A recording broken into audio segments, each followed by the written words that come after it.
So it's currently 5 a.m. for me, and I'm making this video. But Chennedy Carter, what the hell was anyone thinking? What the hell were the WNBA thinking? What the hell were you coaches thinking in not making Chennedy Carter the first name, maybe the second name after Caitlin Clark, on that All-Star team sheet? Like, it makes no sense. But before we get on to things, if you guys are new to the channel, subscribe. We are trying to hit 22.75k, and we are 16 subscribers off right now. So, Chennedy Carter in that game she won it by herself. She won that game by herself. And I mean, look, the rebounding. I really liked how Angel Reese played today. And stats-wise, look, she did get her double-double at the end of the day. But, like, it was until, for some reason, they gave her the endgame free throws when Chennedy Carter had been 6 of 7 from the free throw line. I don't know what they were doing, but you know what? Angel Reese 5 of 6 in the line. It worked. She got her, what? She got 13 and she went 13 and 10. Like, plus 26 on the floor. But again, the plus 26 was mostly because other guards just went on runs when she was off the floor. But I will say, for the Las Vegas Aces, it is embarrassing that Team USA are sending this scrub. And by the way, I don't mean Chelsea Gray is a scrub in general, but the modern version of Chelsea Gray is a scrub. Like, the post-injury Chelsea Gray, she's hurt. She's hurt. She's either hurt, like, there is no excuse to bring her to an Olympics. There's absolutely no excuse. In the third quarter, when they were pulling back into the game, they started playing the whoever offense on Chelsea Gray. Whoever Chelsea Gray was trying to guard, they were guarding. Kelsey Plum was horrendous. Like, she genuinely could not hit a shot. Not even hit a shot. She couldn't hit the rim half the time. I've never seen anything like it. And I think Kelsey Plum going to the Olympics is a joke. I don't care what her averages are. She has one great game every 4 games and then stinks it up for the rest of the games. Like, she has looked garbage.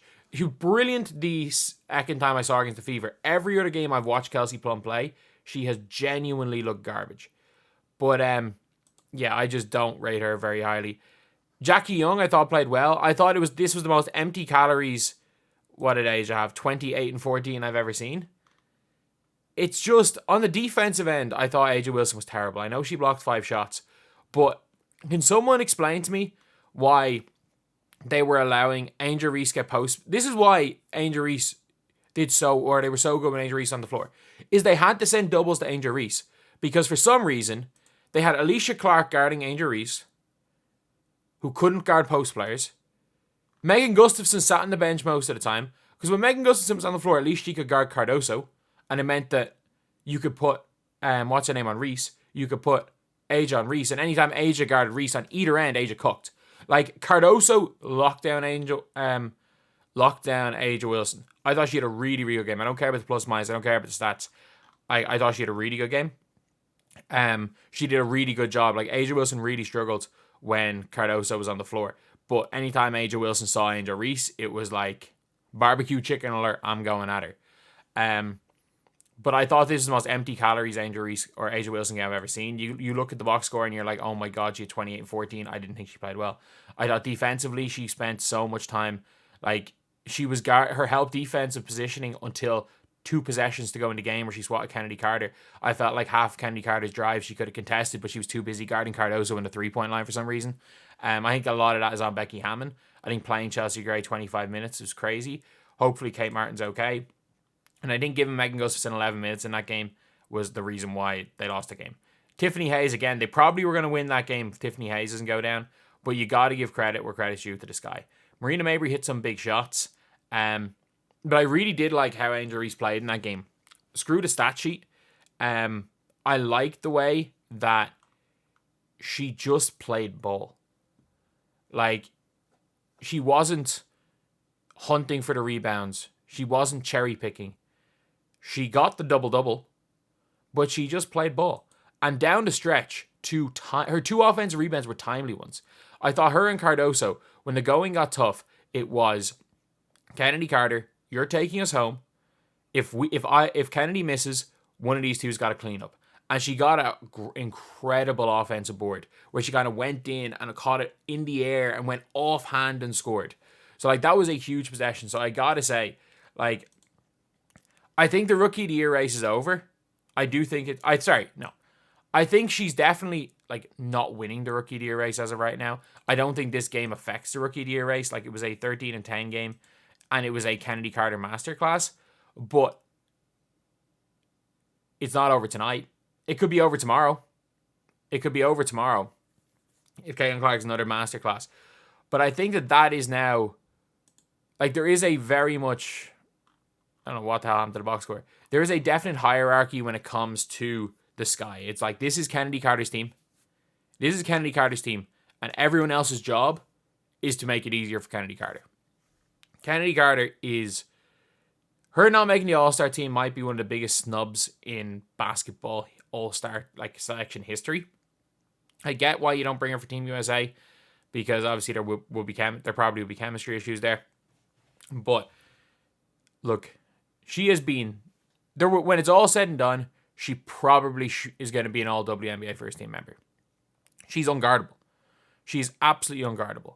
At the same time, it doesn't help when you're being guarded by Chelsea Gray.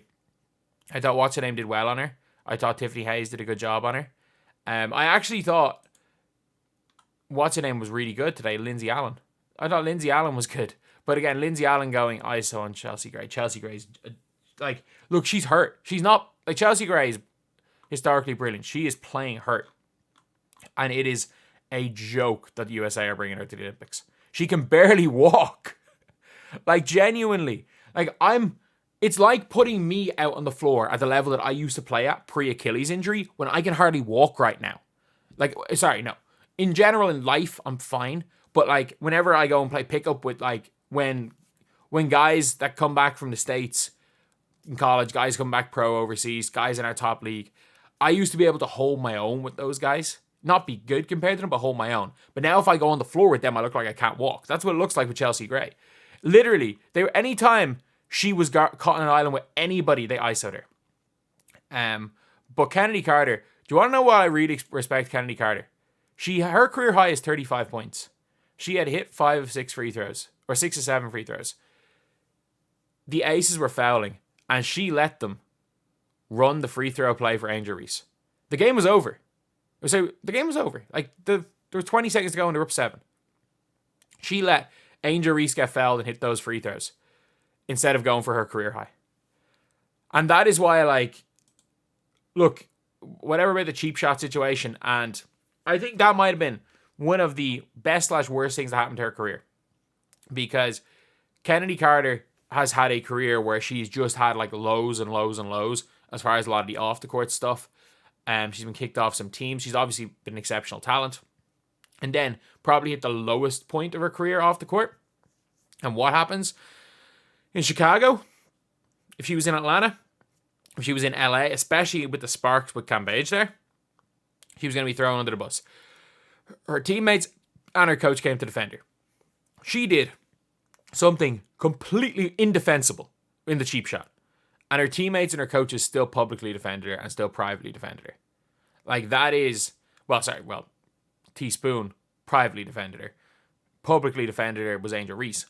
But since that moment, you can see there is a trust between Chennedy Carter and the Sky and Chennedy Carter. And since that day, she has been arguably the best guard in the WNBA. I think for the conversation of best guards, I think there's 4. There is 4 that you can put in the conversation. And it's Caitlin, Jackie Young, Sabrina, and Chennedy Carter. And I think my opinion on which of those 4 has been best, I think for the season's probably been Jackie Young. I think at the minute, if you just want someone to go get you a bucket, it's Chennedy Carter. And I genuinely think she is carrying this team to wins. If this team goes out and says, screw the Rookie of the Year, screw the record, let Angel Reese be Angel Reese, let her average like 9-9 the rest of the year, 9-11 the rest of the year, stop running anything for her. And by the way, that was like, Angel Reese, when the ball was being dumped into her in the post, looked awful. Like, she doesn't have much game, but it doesn't matter because she's now back to doing what she's good at, which are the little things. Thank God the streak ended. That is the first time in I don't know how long that I've seen Angel Reese actually do what she's good at on the floor, which is all the little things and the team wins. Because this team, with the rebounding of Cardoso and Angel Reese, especially because short shot, short rebound, Kennedy Carter's not shooting threes. They're going to get most of the offensive boards. You can live off scraps. This is Kennedy Carter's team. Mabry's going to have to shoot some shots to keep the defenses honest. But this is Kennedy Carter's team. And that was an incredible win. If they play that style of ball, like when we talk about the Fever needing to play a style where everyone's running and Caitlin's getting everybody involved. No, the Sky, literally, Kennedy Carter shoot the ball as much as Enrique or Jewel Lloyd shoots the ball. Kennedy Carter, go shoot the ball 25 plus times a game. Go average 25 the rest of the year. We'll get your misses. That is how the Chicago Sky needs to play on offense. Literally just go Kennedy. No one can guard Kennedy Carter. No one can guard Kennedy Carter, and they're not going to throw doubles. It's very, very hard to double a player like Kennedy Carter because she's just going to shoot over the double. So, and if you do double someone onto Kennedy Carter, a lot of the time you're leaving yourself vulnerable for the rebounds because you have to send in a third body, whether it's a double, whether it is somebody just taking out Cardoso, someone taking out Angel Reese, and a third body coming in. You have to send a third in for the defensive rebound. So it makes it nearly impossible to guard.